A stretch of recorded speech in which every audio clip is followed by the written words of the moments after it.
നല്ല സ്ട്രെസ്സിലാണ് ഞാൻ. കാരണം ഇവിടെ കുറേ ഗസ്റ്റുകളൊക്കെ എപ്പോഴും വരാറുണ്ട്, നമ്മൾ ഇൻട്രാക്ഷൻ ചെയ്ത് അടിച്ച് പൊളിക്കാറുണ്ട്. പക്ഷെ ഇന്ന് ഇവിടെ വരാൻ പോകുന്നൊരു വ്യക്തിയുടെ പ്രൊഫൈൽ തന്നെ എനിക്ക് ആലോചിക്കുമ്പോൾ തന്നെ ഇങ്ങനെ കോരിത്തരിക്കുകയാണ്. ചെറിയ പുള്ളിയൊന്നുമല്ല, അത്യാവശ്യം വലിയ പുള്ളി തന്നെയാണ് ഇന്ന് ഈ കിച്ചണിൽ വരാൻ പോകുന്നത്. അതുകൊണ്ട് കയറി വരുമ്പോൾ തന്നെ എൻ്റെ കിച്ചൺ കണ്ട ഇതെന്താ ഇങ്ങനെ ഇരിക്കുന്നതെന്ന് ചോദിക്കാതിരിക്കാൻ എല്ലാം കറക്റ്റായിട്ടുണ്ടോ എന്നൊക്കെ ഞാനിവിടെ ചെക്ക് ചെയ്തുകൊണ്ടിരിക്കുക. സംഭവം വേറെ ആരുമല്ല, ഒരു വൺ ലൈനിൽ പറയാൻ പറ്റുമെങ്കിൽ an inspiration for all budding chefs, specially women. കേരളത്തിലെ തന്നെ ആദ്യത്തെ ലേഡി ഷെഫ് എന്ന് വേണമെങ്കിൽ വിശേഷിപ്പിക്കാം. കാരണം കഴിഞ്ഞ ഒരുപാട് വർഷങ്ങളായിട്ട് ഇവിടെ ഒരു 5 സ്റ്റാർ, വളരെ പോപ്പുലർ ആയിട്ടുള്ള 5 സ്റ്റാർ ഹോട്ടലിൻ്റെ ഹെഡ് ഷെഫായിട്ട് വർക്ക് ചെയ്യുകയാണ്. ഒരുപാട് ബുക്സ് എഴുതിയിട്ടുണ്ട്. ഈ ഒരു വ്യക്തിയുടെ സ്റ്റോറി തന്നെ നിരവധി ബയോഗ്രഫീസിൽ വന്നിട്ടുണ്ട്. പ്രത്യേകിച്ചും ഒരു സൗത്ത് ഇന്ത്യയിലെ തമിഴ് സിനിമയായിട്ടും മാറിയിട്ടുണ്ട്. ഇപ്പം നിങ്ങൾക്ക് നല്ല ക്യൂരിയോസിറ്റി ഉണ്ടെന്നറിയാം ഇതാരാണെന്നറിയാൻ. എന്തായാലും എല്ലാവർക്കും സ്വാഗതം. ഇന്ന് ചോദ്യ ദിവസമാണ്, നമ്മുടെ പൂക്കളത്തിലെ 3ാമത്തെ വട്ടം ഇടുന്ന ദിവസം. ഇന്നാണ് എല്ലാവരും ഷോപ്പിങ്ങിന് പോകുന്നത്, ഓണക്കോടി വാങ്ങിക്കാനും സ്വന്തമായിട്ട് ഓണത്തിന് ഉത്തരാടത്തിനൊക്കെ എന്തിടും എന്ന് തീരുമാനിച്ച് അത് മേടിക്കാനൊക്കെ ഉള്ളൊരു ദിവസമാണ്. അപ്പോൾ ഷോപ്പിംഗ് ഉള്ള ദിവസമായതുകൊണ്ട് തന്നെ ഞാൻ എൻ്റെ ഓണത്തിൻ്റെ ഇത്തവണത്തെ ഷോപ്പിംഗ് രാജകുമാരി ഷോപ്പിംഗ് സെൻറ്ററിലാട്ടോ ചെയ്യുന്നത്. എല്ലാവരും സ്വാഗതം ചെയ്യുന്നു. ഓണരുചി മധുരം co-branded by Texma Complete Cleaning Solution, co-powered by Eastern, Mr. Gold Sunflower Oil and Rajakumari the Complete Shopping Center. വിളിക്കട്ടെ നമ്മുടെ ഇന്നത്തെ സ്പെഷ്യൽ ഗസ്റ്റിനെ. വെൽക്കം ലത മാം. ആദ്യം തന്നെ ഓണാശംസകൾ മാം. തിരിച്ചും ഓണാശംസകൾ. നല്ല ടെൻഷനിലായിരുന്നു കേട്ടോ ഞാൻ. ഈ കിച്ചന്റെ എല്ലാ സാധനങ്ങളും ഞാൻ എൻ്റെ മനസ്സിൽ വിചാരിച്ച പോലെ തന്നെ ഉണ്ട്. അതെ അല്ലേ, ഇനിയിപ്പോ ഉണ്ടാക്കി നോക്കുമ്പോഴാണ് ബാക്കി. അതെ, എന്ത് വേണമെന്ന് വെച്ചാൽ പറഞ്ഞു അപ്പൊ സെറ്റ് ചെയ്ത് തന്നിരിക്കും.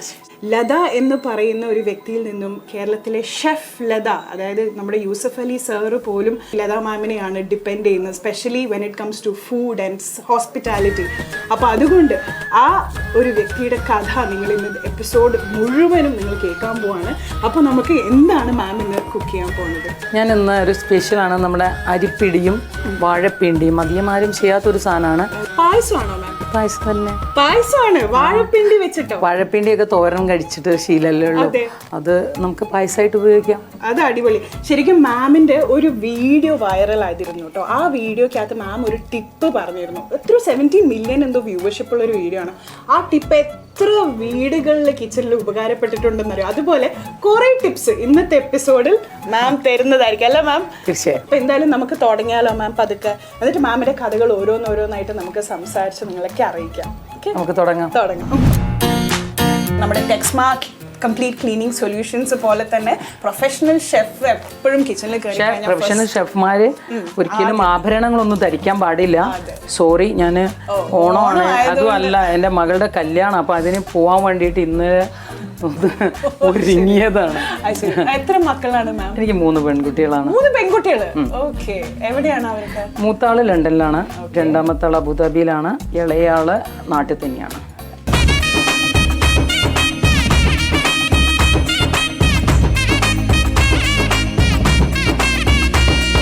മാമിന്റെ അഭിപ്രായത്തില് ഏറ്റവും ഹെൽത്തിയസ്റ്റ് ആയിട്ടുള്ള ക്യൂസീൻ ഏതാണ് ഇന്റർനാഷണലി? ക്യൂസീൻസിലാണെങ്കിൽ നമുക്ക് വെസ്റ്റേൺ ക്യൂസീനാണ് കുറച്ചുകൂടി ഹെൽത്തി.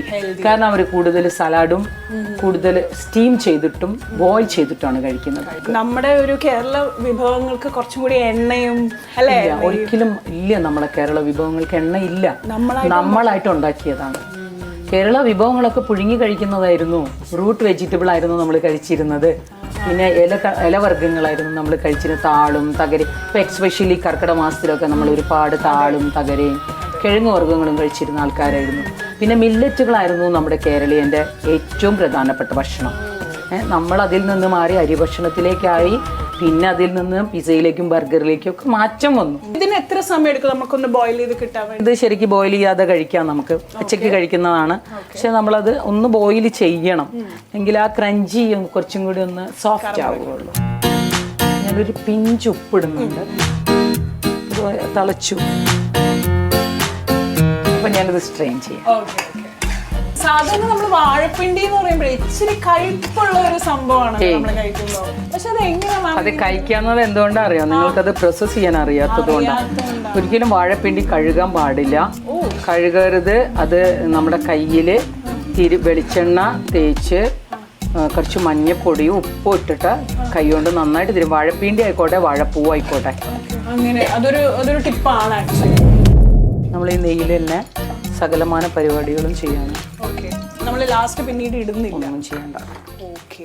ആദ്യം ഏറ്റവും മൂപ്പുള്ള സാധനം കോക്കനട്ടാണ്.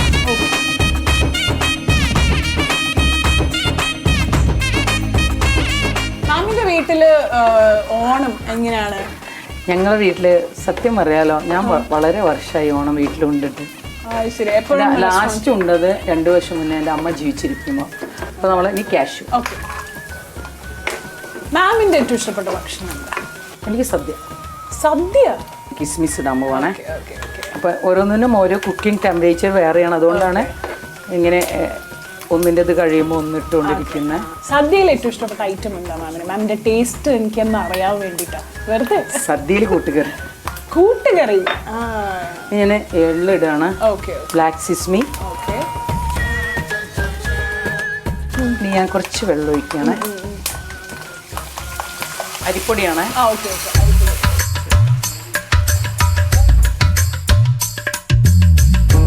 ഇനി നമ്മുടെ ഈ വാഴപ്പിണ്ടിയാണ് ഇടാൻ പോണേ. അരിപ്പൊടിക്ക് ശേഷം അരിപ്പൊടി ഒരുപാടൊന്നും വേണ്ട, വളരെ കുറച്ച്, ഒരു സ്പൂൺ മതി. അപ്പം ഇനി നമുക്ക് അടുത്ത നമ്മളെ മെയിൻ ഇൻഗ്രീഡിയൻ്റ് ആണ് ശർക്കര പാനി.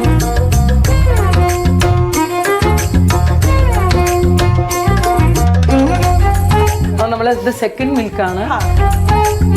മാമിന്റെ മറ്റേ വൈറലായ ഒരു ടിപ്പ് ഉണ്ടല്ലോ സാമ്പാറിൽ മാത്രമല്ല, sambar, rasam, vegetable curry, fish curry, chicken curry, ഇതിലൊക്കെ അത് ഇടാം. കാരണം അതിന്റെ മെയിൻ ഇൻഗ്രീഡിയൻറ്റ് കറി ലീഫാ. 100 ഗ്രാം മുതിരയ്ക്ക്, മുതിര എന്ന് പറയുമ്പോൾ ഹോസ് ഗ്രാം, 100 ഗ്രാം മുതിരയ്ക്ക് 300 ഗ്രാം കറി ലീഫ് വേണം. 10 ഗ്രാം സോൾട്ട് മതി. ഒരു 20 ഗ്രാം കായപ്പൊടി മതി. എന്നിട്ട് റോസ്റ്റ് ചെയ്തിട്ട് പൊടിച്ചു വെക്കണം. ഇത് ഇപ്പൊ ഉണ്ടാക്കുന്ന കറിയുടെ എപ്പോഴാണ്? ബിഗിനിങ്ങിലാണ്? നിങ്ങൾക്കിപ്പോ മീൻ മസാല പുരട്ടാണെങ്കിൽ മസാല പുരട്ടുന്ന കൂട്ടത്തിൽ അത് പുരട്ടാം. മറ്റേ കറികൾക്കാണെങ്കിൽ ലാസ്റ്റ് ഒരു കറി തിളച്ച് വരുമ്പോൾ 1 സ്പൂൺ ഇട്ടാം. നല്ല എത്ര വർഷം വേണമെങ്കിലും ഇരിക്കും റൂം ടെമ്പറേച്ചറിൽ. എങ്ങനെയാണ് മാം ഈ ഷെഫ് ഇൻഡസ്ട്രിയിലോട്ടുള്ള ഒരു ഇൻട്രസ്റ്റ്? അതൊരു ദിവസം ഒന്നും പറഞ്ഞാൽ തീരില്ല. ഞാൻ എൻ്റെ 9 വയസ്സ് തൊട്ട് ഞാൻ ഡ്രീം ചെയ്തിരുന്ന ഒരു കാര്യമാണ് പാചകം ചെയ്യണം, പാചകക്കാരിയാവണം. കാരണം എൻ്റെ വീട്ടിൽ സോവിയറ്റ് യൂണിയൻ വാങ്ങിക്കുമായിരുന്നു അച്ഛൻ. അപ്പം ഞാൻ അതിൽ മാത്രമേ ഒരു ഷെഫിൻ്റെ കോട്ടിട്ട് കണ്ടിട്ടുള്ളൂ. ബാക്കിയൊക്കെ ചെറിയ ചെറിയ ഹോട്ടലുകളിൽ സാധാരണ ഡ്രസ്സൊക്കെ ഇട്ടിട്ടുള്ള. പക്ഷെ എൻ്റെ മനസ്സിൽ ഡ്രീം കോട്ടൊക്കെ ഇട്ട ഷെഫായിരുന്നു. അപ്പോൾ ചെറുപ്പം മുതൽ മാം കുക്ക് ചെയ്യാൻ തുടങ്ങിയോ? എനിക്ക് കുക്ക് ചെയ്യാൻ ഭയങ്കര ഇഷ്ടമായിരുന്നു. ഏറ്റവും ആദ്യം ഉണ്ടാക്കിയത് എന്താണ് ഫുഡ്? അത് മാമിന് ഇഷ്ടപ്പെട്ട ഒരു ഫുഡ് ആയിരിക്കുമല്ലോ എന്തായാലും ഉണ്ടാക്കിയിട്ടുണ്ട്. ഏറ്റവും ആദ്യം ഉണ്ടാക്കിയത് എൻ്റെ കയ്യിൽ നിന്ന് ഒരു അബദ്ധം പറ്റി. അമ്മ ഉണ്ടാക്കി വെച്ച കറി, അമ്മ അങ്ങനെ മീനൊന്നും കഴിക്കില്ലായിരുന്നു, അച്ഛനും മീൻ എപ്പോഴും വേണം. അപ്പോൾ അമ്മ മീൻകറി ഉണ്ടാക്കി വെച്ചു. എനിക്കൊന്ന് ഒരു 8-9 വയസ്സേ ഉള്ളൂ. അമ്മ എവിടെയോ പോയതാണ്, അമ്മ മീൻകറിയൊക്കെ ഉണ്ടാക്കി വെച്ച്. അപ്പോൾ ഉച്ചയാകുമ്പോൾ അച്ഛൻ വരുമ്പോഴേക്കും അച്ഛന് ചൂടുള്ള ഭക്ഷണമാണ് ഇഷ്ടം. അപ്പോൾ അതൊന്ന് ചൂടാക്കാൻ വേണ്ടിയിട്ട് ഞാൻ ഇന്നത്തെ പോലെ ഗ്യാസും ഇതൊന്നുമില്ല, അടുപ്പിൽ തന്നെ ചൂടാക്കണം. അപ്പം ഞാൻ അച്ഛനും ഇത് ചൂടാക്കാൻ വേണ്ടി ഞാനിങ്ങനെ ഈ ചട്ടി ഇങ്ങനെ എടുത്തിട്ട് അടുപ്പിൽ വെക്കലും ഇത് പൊട്ടിപ്പോയി, കറിയൊക്കെ പോയി. അപ്പം ഞാൻ അന്ന് ഞങ്ങളുടെ വീട്ടിലൊക്കെ സിമെൻ്റ് ഇട്ടാൽ, എന്നാലും അന്നൊന്നും വൃത്തിയുടെ കാര്യമൊന്നും ഓർമ്മയില്ല. വേഗം അതിൻ്റെ അകത്ത് കഷ്ണം മാത്രം പെറുക്കിയെടുത്തു. പിന്നെ ഞാനൊരു ഗ്രേവി ഉണ്ടാക്കി അച്ഛന് കൊടുത്തു. അപ്പോൾ അച്ഛൻ പറഞ്ഞു എന്നുണ്ടാക്കുന്നതിനേക്കാൾ കൂടുതൽ രുചിയാണല്ലോ. ഞാൻ പിന്നെ അപ്പോഴെനിക്ക് മനസ്സിലായി എനിക്ക് പാചകം ചെയ്യാൻ പറ്റും. ഞാൻ ഫ്ലൈറ്റിൽ നിന്ന് കണ്ടൊരു സിനിമ കേട്ടോ, അന്നപൂർണ എന്ന് പറഞ്ഞിട്ട് നമ്മുടെ നയൻതാര മാമിൻ്റെ കഥ. അത് മാമിൻ്റെ ബയോഗ്രഫിക്കൽ സ്റ്റോറിയാന്നുള്ളത് അറിഞ്ഞപ്പം ഞാൻ വീണ്ടും ആ സിനിമയിലോട്ട് പോയി. വളരെ ഇൻസ്പയറിംഗ് ആയിട്ടുള്ള ഒരു സ്റ്റോറിയാണ്. അതായത് കുറച്ച് മാറുന്നുണ്ട്. പക്ഷെ എനിക്ക് ഈ ആക്സിഡന്റ്, ഇവിടെ ഒരു വലിയൊരു മുറിവ് കണ്ടില്ലേ, അതെനിക്കൊരു ആക്സിഡന്റ് പറ്റിയിട്ട് 14 വർഷങ്ങൾക്ക് മുമ്പ് ഒരു ആക്സിഡന്റ് പറ്റി. ഈ രുചിയും മണമൊക്കെ അറിയാൻ അതേ സിനിമയിലെ അത് അങ്ങനെ. പിന്നീട് അത് ഞാൻ ആ സിനിമ കണ്ടിട്ടില്ല. എൻ്റെ കഥ ഒരു 7-8 വർഷം മുമ്പ് ഒരു മികച്ച ഒരു വാരിക ഗൃഹലക്ഷ്മി തോന്നുന്നു അതിൽ വന്നിട്ടുണ്ടായിരുന്നു എൻ്റെ ഹിസ്റ്ററി. പിന്നീടാണ് ഈ സിനിമ വരുന്നത്. എന്നിട്ട് എങ്ങനെയാണ് മാം ഈ രുചിയും മണവും മാമിന് തിരിച്ചു പിടിക്കാൻ പറ്റിയത്? എപ്പോഴാണ്? നമ്മളുടെ മനസ്സാണ് എല്ലാത്തിൻ്റെ ആധാരം. നമ്മളുടെ മനസ്സിന് ശക്തി ഉണ്ടെങ്കിൽ ശരീരം താനെ നമുക്ക് ശക്തി ഉണ്ടാവും. ഞാൻ ഈ ഒരു മണവും രുചിയും അറിയാതെ ഒരു കോൺട്രാക്റ്റ് ഒപ്പിട്ടതായിരുന്നു ദുബായിൽ. ഞാൻ പോയി കുക്ക് ചെയ്തു. Best of India, best of Kerala award വാങ്ങിച്ചിട്ടാണ് ഞാൻ വരുന്നത്. അപ്പോൾ ആ കോമ്പറ്റീഷനിൽ മാമിന് രുചിയും മണോ ഇല്ലാണ്ടാണോ മാം? ഇല്ല, ഒരു വർഷം വരെ എനിക്കതൊന്നും അറിയില്ലായിരുന്നു. ഞാൻ അന്ന് എനിക്ക് മണോ രുചി അറിയാഞ്ഞപ്പോൾ ഡോക്ടറോട് പറഞ്ഞാൽ എൻ്റെ കയ്യിലുള്ള എല്ലാ സ്വത്തും ഞാൻ തരാം, എനിക്കതൊന്ന് വീണ്ടെടുത്ത് തരുമോ? അപ്പോൾ പറഞ്ഞു പറ്റില്ല, നിങ്ങൾക്ക് പ്രാർത്ഥിക്കാം, അല്ലാണ്ട് ഇത് പറ്റുമെന്ന് പലർക്കും തീരെ അറിയാണ്ടായിപ്പോണ്ട്. പക്ഷേ എനിക്ക് കിട്ടി മണോ രുചിയൊക്കെ. എനിക്ക് വളരെ മാം ഇത് പറയുമ്പോൾ തന്നെ മാമിൻ്റെ കണ്ണ് നിറയുന്നുണ്ട്. എനിക്ക് ആലോചിക്കാൻ പറ്റുന്നില്ല. മണവും ടേസ്റ്റിൻ്റെ ഒക്കെ സെൻസേഷൻ ഇല്ല. ഇതൊക്കെ പൊട്ടിപ്പോയി, ഇവിടെയൊക്കെ പൊട്ടിപ്പോയതായിരുന്നു. ഇത് മൊത്തം പൊട്ടിപ്പോയതായിരുന്നു. 37 പീസസ് ആയിപ്പോയി എൻ്റെ ഫേസ് ബോൺ.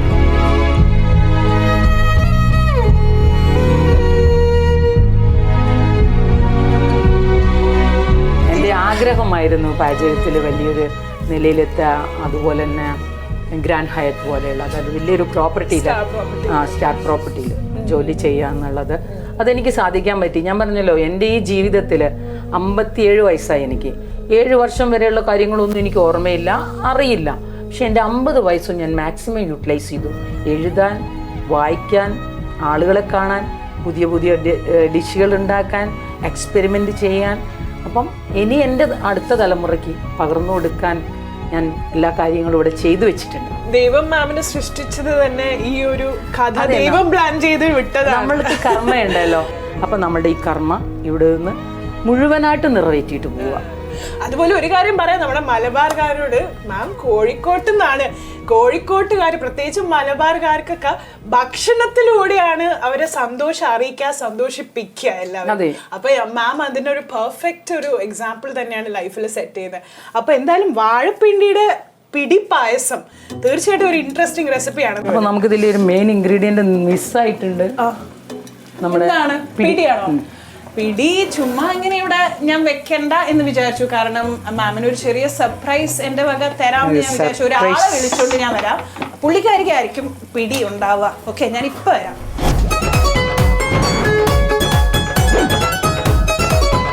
എന്റെ കൃഷ്ണ, ഞാൻ എന്തായി കാണണേ? എൻ്റെ സിനിമകളൊന്നും മാം കാണാറില്ല. പക്ഷെ ജീവിതത്തിൽ ഒരിക്കൽ പോലും ഇഡ്ഡലി കഴിക്കില്ല എന്ന് തീരുമാനിച്ച എന്നെ കൊണ്ട് ഇഡ്ഡലി കഴിപ്പിച്ച ഒരേ ഒരു വ്യക്തി ഈ മാഡമാണ്. തൽക്കാലം നമുക്ക് ഈ നവ്യ ചേച്ചിനെ ഒന്ന് മാറ്റി പിടിക്കാം. ആ കഥ ഒന്ന് മാം പറഞ്ഞേ. സാധാരണ എല്ലാ ഗസ്റ്റിനെ എടുത്തും ഞാൻ പോകും.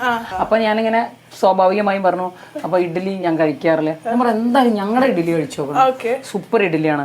അങ്ങനെ ഇഡ്ഡലി കഴിപ്പിച്ചു. പിന്നെ ഞങ്ങളുടെ ഇഡ്ഡലിയുടെ ഫാനായി. അപ്പൊ അത് പുള്ളിക്കാരി ഒരു പരിപാടിയിൽ പങ്കെടുക്കാൻ പറ്റി. എനിക്ക് പുള്ളിക്കാരിയും പങ്കെടുത്ത ഒരു പരിപാടിയിൽ എനിക്കൊരു അവാർഡ് ഉണ്ടായിരുന്നു. പുള്ളിക്കാരിയായിരുന്നു ആ അവാർഡ് തന്നിരുന്നത്. അപ്പൊ പറഞ്ഞു, ഈ ലത ചേച്ചിയാണ് എനിക്ക് ഇഡ്ഡലി കഴിപ്പിച്ചത്.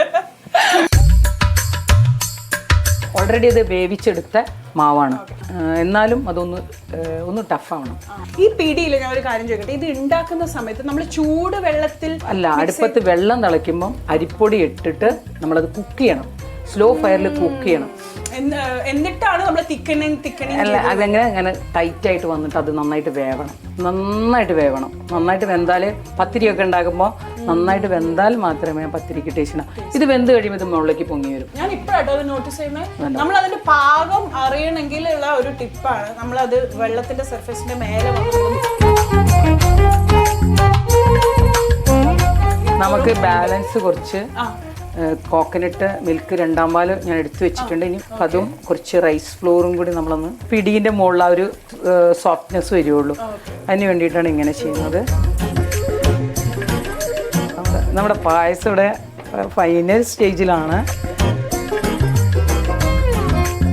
ഇനി നമുക്ക് ഫസ്റ്റ് മിൽക്ക്, ഇതാണ് അവസാനത്തെ മിൽക്ക് പണി. ഇത് റേഞ്ച് ഓഫ് ചെയ്തിട്ട് ഇട്ടാൽ മതി. ഡ്രൈ ജിഞ്ചർ പൗഡർ ഉണ്ട്,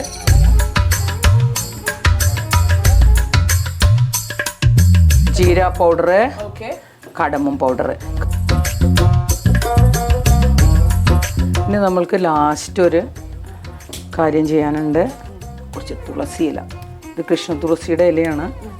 കറിനാരങ്ങി ഇതിനൊക്കെ ഷുഗറിനെ ബാലൻസ് ചെയ്യാനുള്ള ഇതുണ്ടെന്ന് പറഞ്ഞത്. ഭയങ്കര ഒരു വെറൈറ്റി പായസമാട്ടോ ഇത്. പിന്നെ ടേസ്റ്റ് ചെയ്യലാണ്.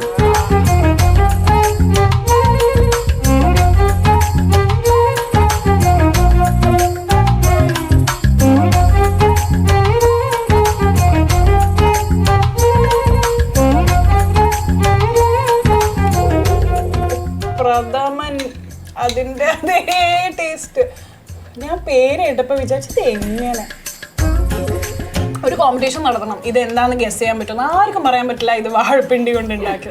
ഇതാ ആ വാഴപ്പിണ്ടിയുടെ ആ ഒരു ഇത് വരുന്നുണ്ട, ആ ഒരു ച്യൂവി ടെക്സ്ചർ. സൂപ്പർ മാം. അപ്പൊ ഇതെന്തായാലും പൊളിച്ചുണ്ടോ? നമ്മുടെ അടുത്ത റെസിപ്പി എന്താ മാം? അത് ഒരു ബിറ്റർ, നമ്മളെല്ലാവരും പച്ചടി ഉണ്ടാക്കും. ബിറ്റർ ഗോഡും ജിഞ്ചറും കൊണ്ടുള്ളൊരു സ്വീറ്റ് പച്ചടി. അതായത് പാവയ്ക്കയും ഇഞ്ചിയും കൊണ്ട് ഒരു മധുര പച്ചടി.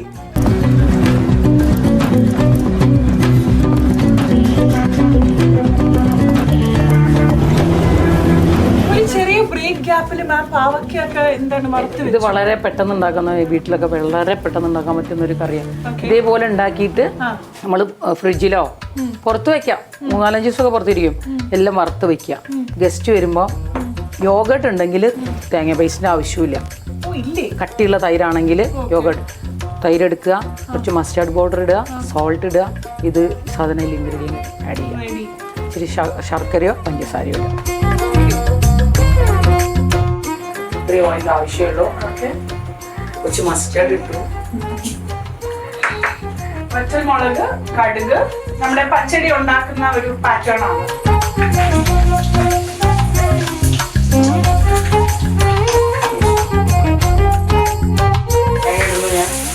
അത് ഈ ചൂടായിട്ടുള്ള എണ്ണയിൽ ഇടുമ്പോ കുഴപ്പമൊന്നുമില്ല. സാൾട്ട് ഇടാണ്. ഓക്കെ. നമ്മുടെ മെയിൻ ഇൻഗ്രീഡിയൻറ്റ്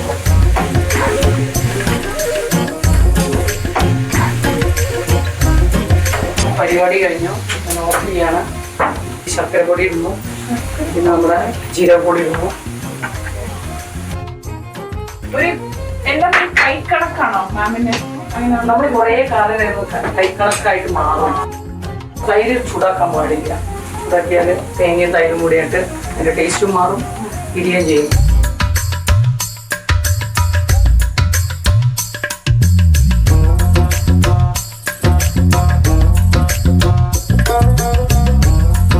പിന്നെ ലാസ്റ്റ് ഇൻഗ്രീഡിയൻറ്റ് ഇതും വെച്ചിട്ട് മസ്റ്റാർഡ് ക്രഷ് ചെയ്തിട്ട്, അതായത് കടുക് പൊടി. അത് ടോസ്റ്റ് ചെയ്യേണ്ട കുറച്ച് ഉപ്പ് കുറവുണ്ട്. ഉപ്പ് കുറവുണ്ടെന്ന് മണത്ത് നോക്കിയിട്ട് പറയുന്നു. എങ്ങനെ ഇത് എന്തൊരു കഴിവാണിത്? എനിക്ക് കഴിക്കാം എന്നത് മാത്രമേ തൈരിന്റെ കുറച്ച് കൂടി സ്മെല്ലിൽ ഇറങ്ങി വെച്ചോളൂ. ചൂടില്ല, ചൂടില്ല.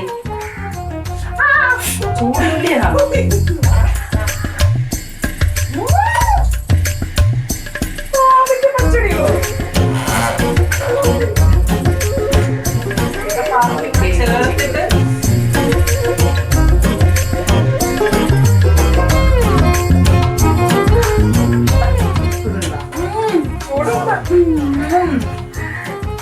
ഇപ്പോഴാണ് അത് പാവയ്ക്ക പച്ചടി എന്ന് മനസ്സിലായത്. അല്ലാത്ത സമയത്ത് ഒരു മധുര പച്ചടി അതായിരുന്നു എന്റെ